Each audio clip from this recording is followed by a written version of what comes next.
নদী পারে পন্টন, যোগাযোগের বড় ভরসা এই ভাসমান জেটি।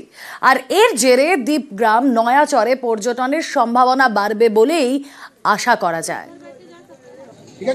2 দশক আগে নদী পারে লোহার জেটি ভেঙে দুর্ঘটনা, হলদিয়ার দ্বীপগ্রামে যাওয়ার ভাসমান জেটি তৈরি হলো। মৎস্য পরিবহন দপ্তরের উদ্যোগে তৈরি জেটি 19 লক্ষ টাকার বেশি খরচ করে এই নতুন লোহার জেটি তৈরি হয়েছে। দ্বীপগ্রাম নয়াচর ঘিরে পর্যটনের সম্ভাবনা জোরালো।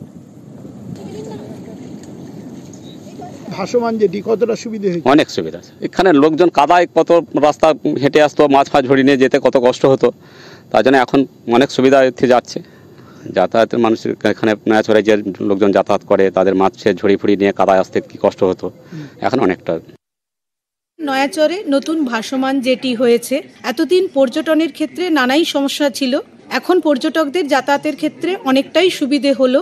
আগামী দিনে এই পর্যটনের ক্ষেত্রে এই নয়াচর জেটি আমাদের প্রচুরভাবে সাহায্য করবে। ওই তো আমাদের যাওয়া আসা এটা সবথেকে সুবিধা, এই কাদা চটকাতে হচ্ছে না এখন। এটা হওয়ার ফলে ভালো সুবিধা, আর একটু রাস্তায় খুব ভালো করলে আর সুবিধা হয়।